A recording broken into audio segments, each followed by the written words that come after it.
não é esquerda e direita. São os interesses do Brasil, são os interesses da economia brasileira que precisam se sobrepor às vontades políticas de quem está no poder naquele momento. E aí o que nós estamos pagando agora? Está todo mundo atônito. Está todo mundo querendo ver como é que vai ficar isso, né, diante dessas mudanças da tarifa imposta pela economia americana. Voltando aqui à relação dos poderes, né?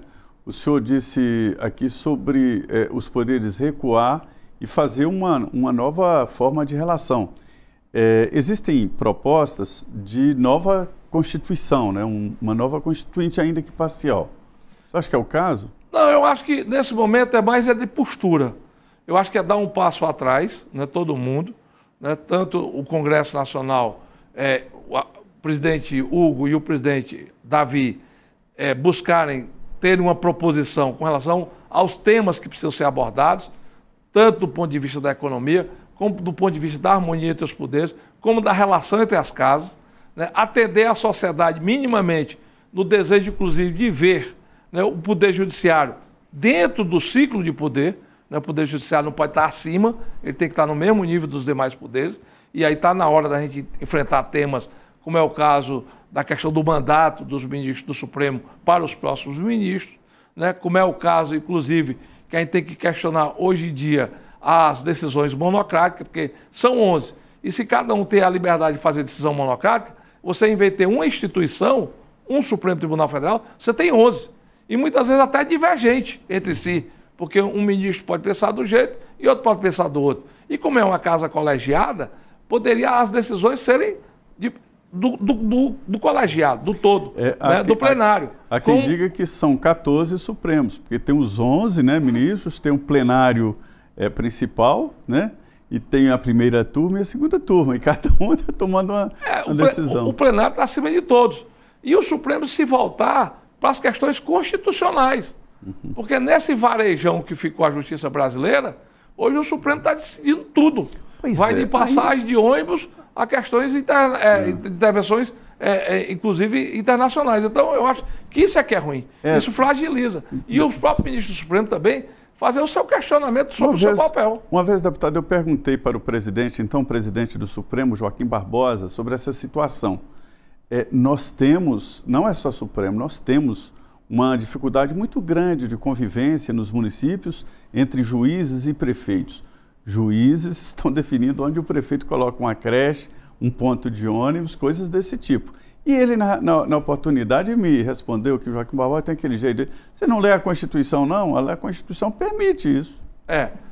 Não é nem o juiz muito, não, porque o juiz precisa ser provocado. É mais o Ministério Público. Mas os dois, quando se unem no município... O Ministério Público é uma espora na vida dos prefeitos. Por quê? Porque foi dado esse poder, né? E não houve ali a regulação do limite.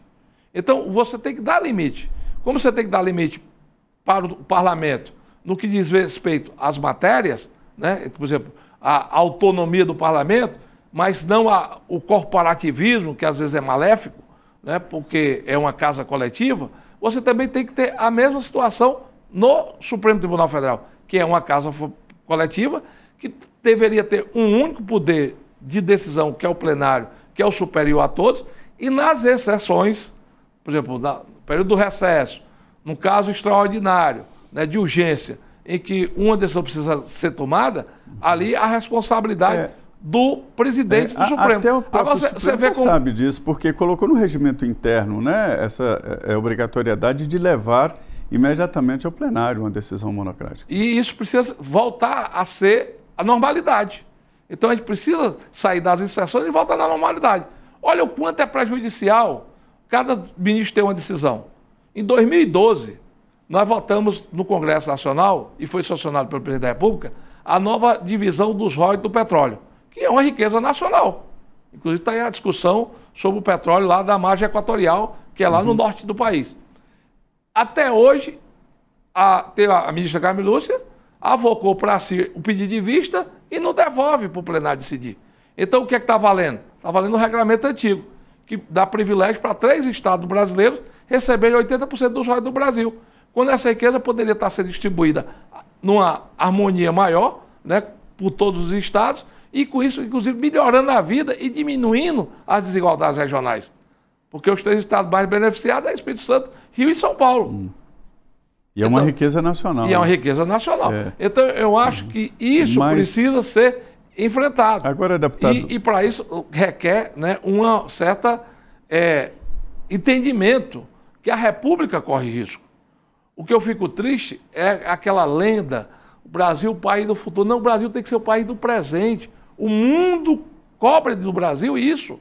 Está aí o Brasil com condições de alimentar o mundo, e hoje o agro é 1/3 da nossa economia. Está aí o mundo todo falando de minerais, terras raras, minerais críticos, nióbio, lítio. Lá no Ceará tem lítio a céu aberto. Produção de energia. Energia limpa, transição energética. Ninguém tem um modelo melhor do que o Brasil. E a gente ali acanhado, ali a gente paralisado, estagnado pela questão da fragilidade jurídica do país, né? A falta de segurança jurídica, que inclusive grandes empresas do mundo já tiveram no Brasil e foram embora, e agora até a própria indústria automobilística está ameaçando ir embora por causa exatamente dessa insegurança jurídica e a insegurança financeira.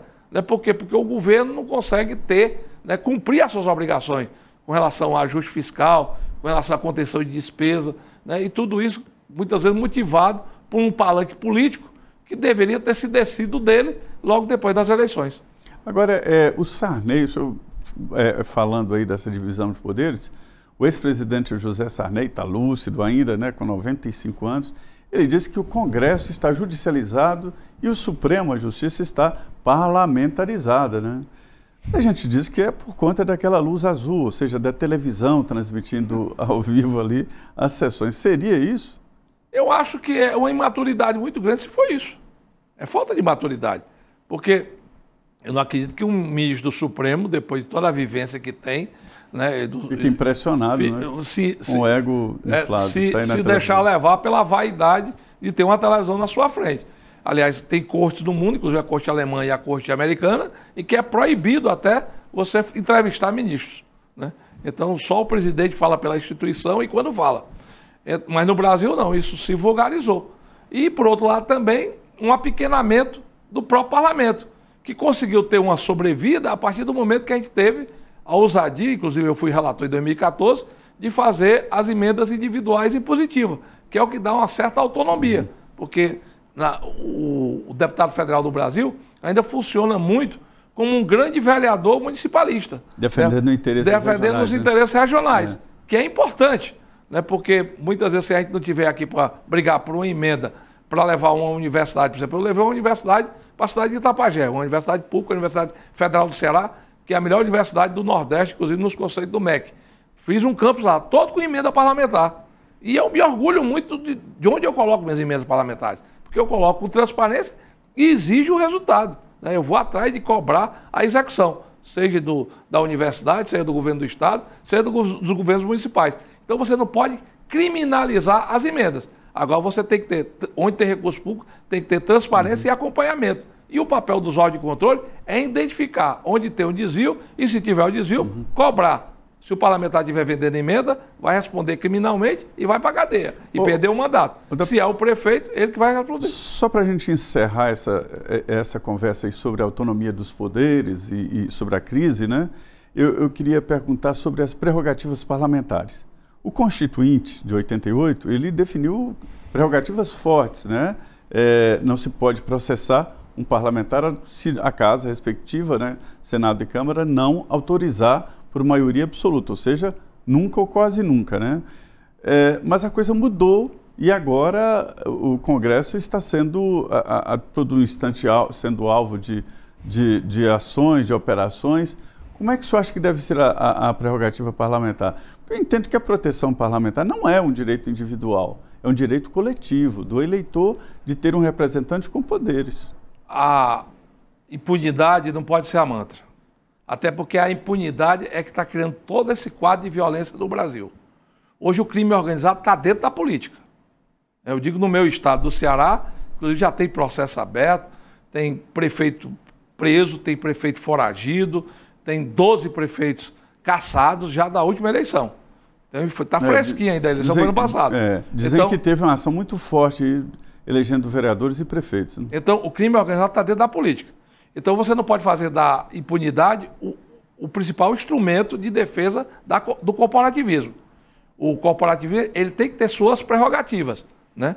Então a inviolabilidade do mandato, né? A liberdade da palavra, né? Do voto, né? O voto secreto em alguns tipos de votação.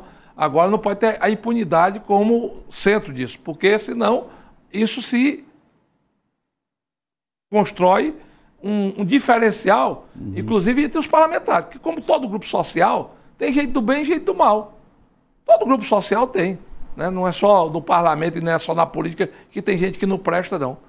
Dos outros setores profissionais de nossas vidas, né? Tem jogador de futebol que vende resultado e pega cartão para ganhar propina de quem aposta em bet. Isso aí, inclusive, está constatado. Então, em todo segmento social tem. O que a gente tem que ter é uma fiscalização maior, inclusive no poder público, porque o poder público é a representação de todos nós. Então, é para isso que tem Controladoria Geral da União, é para isso que tem Ministério Público, é para isso que tem Tribunal de Contas e é para isso que tem o Ministério Público que faz esse acompanhamento, inclusive a denúncia junto à Justiça. Agora, o que é inegociável é a liberdade. A liberdade ela tem que ser preservada. Esse caminho do PL aí, nesse sentido, está errado? Inclusive para poder fazer com que a gente possa exercer aquilo que nos é fundamental, que é o falar. Então, a denúncia, a liberdade do parlamentar, ela tem que ser preservada. Como também a defesa, né? Lógico que o Estado Democrático de Direito prevê, né, a ampla defesa e não pré-julgamento. Então, isso também está muito claro. Agora, por outro lado, eu acho que a gente precisa entender esse momento que nós estamos vivendo. E nesse momento que nós estamos vivendo, se existem parlamentares que usam do instrumento de venda de emenda, como se existem juízes que vendem sentença, esses precisam ser condenados, inclusive exemplarmente. Por quê? Porque isso, inclusive, reflete no conjunto da sociedade. Agora, se dá impunidade para isso, o que é que acontece? Todo mundo vai se achar no direito de fazer o que quer. E o que a gente está vendo é o crescimento absurdo da violência no Brasil, né? O crescimento do tráfico, o crescimento do crime organizado, em função exatamente de quê? De que nós não temos referência com relação a isso. E